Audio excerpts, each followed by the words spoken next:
Hello, fellow marketers. I'm Brian Bowie, and welcome to another episode of Directive R&D.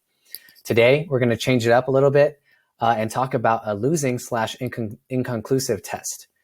In our world, it's sometimes even more important to understand what not to do as much as what to do with your tests.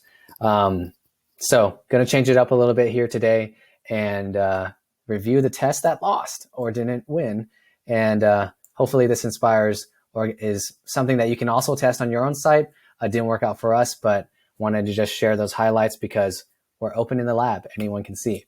So here's a quick look at Mutiny on a homepage test we were running to technology companies that we identified. We wanted to test a similar theory we had on our forum page. Check out another episode if you saw that. I think it was the first R&D episode where we put in our title of our landing page, the name of the company that we were targeting, and we saw major improvements. So we wanted to test that same theory, but other places on the site. We tested that in the subheadline where it goes, directive goes beyond what's expected so that Airbnb or whatever your company name can too. And we actually did not see major gains. So we saw a dip in conversion rate, about 19%.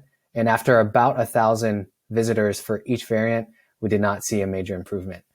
So for us, sometimes it's not a complete loser, but once you reach a certain point in your testing system and you don't see results, it's time to move on so that you can focus on other high impact tests. And that's something that we've tried to instill in some of our methodologies. So potentially something you can test too using Mutiny, awesome tool that you can use to personalize things and call out things like company name, but it might not work in every case. And especially for this segment, specifically, it was for technology companies kind of first time coming to the website, and you never know if that type of personalization won't have any major effect.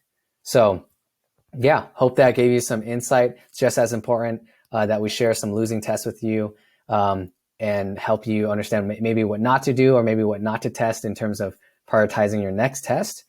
And yeah, I'll see you back in the next lab. Thank you so much for tuning in.